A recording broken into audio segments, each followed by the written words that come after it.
פרשה בארבע, אקטואליה בפרשת השבוע, עם הרב אהרון לוי. שלום לכם. את רב אברהם אני מכיר כבר הרבה שנים, אבל למרות זאת לא יוצא לנו יותר מדי לדבר. למה? כי רב אברהם נמנה על סוג האנשים שבשונה ממני מעדיפים לעשות במקום לדבר. ובגלל שהאנשים שעושים אין להם זמן לדבר ורגשות מועברים בדיבור והם הרי לא מדברים הרבה, אנחנו נוטים לטעות בהם ולחשוב שהם קרים או אדישים, למרות שבפועל הם בדרך כלל רגישים הרבה יותר מאיתנו, אלא שבגלל שהם אוהבים לעשות ולא לדבר, הם מעדיפים לנתב את הרגשות שלהם למעשים טובים, שרק בגלל שהם לא מדברים, אף אחד לא יודע שהם עושים אותם.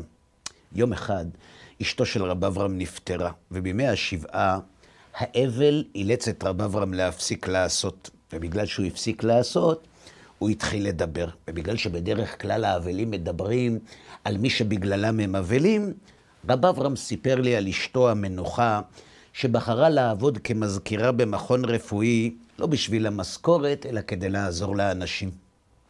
היא הייתה הולכת לעבודה, סיפר לי רב אברהם, לא בשביל כסף, אלא בשביל אותם אנשים שהיו מגיעים למכון, למרות שנקבע להם תור לעוד חודש או חודשיים, והיא הייתה מכניסה אותם לרופאים בין התורים. ולמרות שהרופאים הם אנשים מאוד מסודרים, ולכן הם ממש לא אוהבים ללכת הביתה מאוחר, בגלל שהם הכירו אותה וידעו שהיא עושה את זה רק מתוך אכפתיות ודאגה לחולים, הם היו נזכרים בשבועת הרופאים, ולכן הם לא היו מסרבים לה. היא הייתה אלופה, אמר לי רב אברהם, בלמצוא מקום לאנשים. לא קרה אפילו פעם אחת שהיא חזרה הביתה, לפני שהיא וידעה שהאיש האחרון שהגיע נכנס לרופא.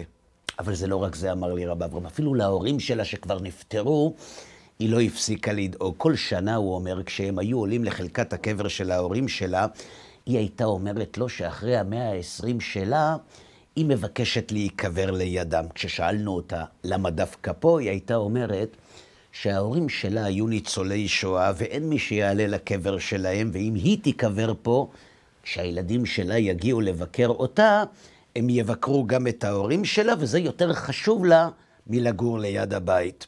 הבעיה היא שכשבררתי למי שייכים הקברים הפנויים באותה חלקה שאשתי כל כך רצה, אמר לי רב אברהם, אמרו לי בחברה קדישה שאין על מה לדבר ושהחלקות תפוסות ושאין מצב שהבעלים שלהם יסכים למכור אותם, כי מדובר באדם מאוד מקושר ועדיף שאחפש מקום אחר. וכך כל שנה הסיפור חזר על עצמו, סיפר לי רב אברהם. היא הייתה מבקשת שיקברו אותה שם, אני הייתי מתקשר לחברה קדישה ומבקש לרכוש את הקברים, והם היו עונים כרגיל שאין על מה לדבר. ביום חמישי האחרון, סיפר לי רב אברהם, בלי הודעה מוקדמת, היא איבדה את ההכרה, וביום ראשון כשהיא נפטרה, חיפשנו לקבר במקום אחר, בגלל שהיה לנו ברור שאיפה שהיא רצתה להיקבר, הרי אין מקום.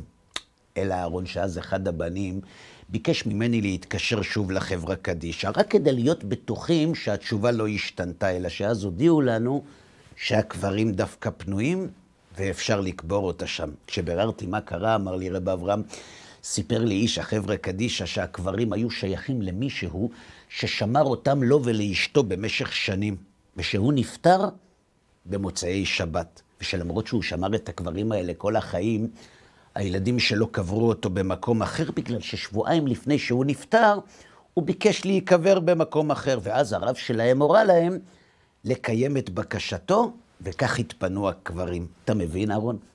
היא הגיעה לבית חולים ביום חמישי, חיכתה עד שהוא נפטר במוצאי שבת, וכשהקבר שהיא כל כך רצתה התפנה, ביום ראשון גם היא נפטרה ונקברה ליד ההורים שלה, שאותם היא הלכה לבקר. אז תגיד לי אתה, אהרון, יש מקרה בעולם? ממש לא, אמרתי לו. בטח שזה לא במקרה. זה בגלל הברכות של כל אלו שהיא דאגה להם בחייה. ככה זה עם אנשים שדואגים לאחרים במקום לעצמם. כשאנשים הגיעו אליה למרפאה, אמרתי לו, והיא סדרה להם מקום בין התורים, מה אתה חושב? שהם לא ידעו שהיא מתאמצת בשבילם? הם הרי ידעו שאין מקום בתור. ובגלל שהיא דאגה להם, הם ברכו אותה. וכשאנשים מברכים מישהו בגלל שהוא מסדר להם מקום, למרות שכל התורים תפוסים, בזכות הברכות שלהם, הקדוש ברוך הוא מסדר גם לא מקום, למרות שכל המקומות תפוסים, וההוכחה לכך מופיעה בפרשת השבוע. בפרשת וערה, הקדוש ברוך הוא מצווה את משה ללכת לפרעה ולבקש ממנו להוציא את בני ישראל ממצרים. וכשפרעה מסרב, הקדוש ברוך הוא מצווה על משה להכות את מי מצרים בדם, שנאמר, ויאמר השם אל משה, אמור אל אהרון, קח מטך ונטי ידך על מימי מצרים, על נהרותם, על יאוריהם ועל אגמיהם, ועל כל מקווה מימיהם, והיו לדם, והיה דם בכל ארץ מצרים, ובעצים ובאבנים. אלא שכאן עולות כמה שאלות. למה הקדוש ברוך הוא אומר למשה, לומר לאהרון, להכות את היאור? למה הוא לא מצווה עליו להכות את היאור בעצמו? אם הקדוש ברוך הוא בכל זאת לא רוצה שמשה יכה, למה הקדוש ברוך הוא לא מצווה את אהרון ישירות? למה הוא מצווה את משה שיאמר לאהרון להכות? הרי זה יכול לגרום לפרעה לפקפק ביכולות של משה ולחשוב שהוא לא מדבר איתו בשם השם, ואז הוא יקשה את ליבו עוד יותר ובני ישראל לא יצאו ממצרים.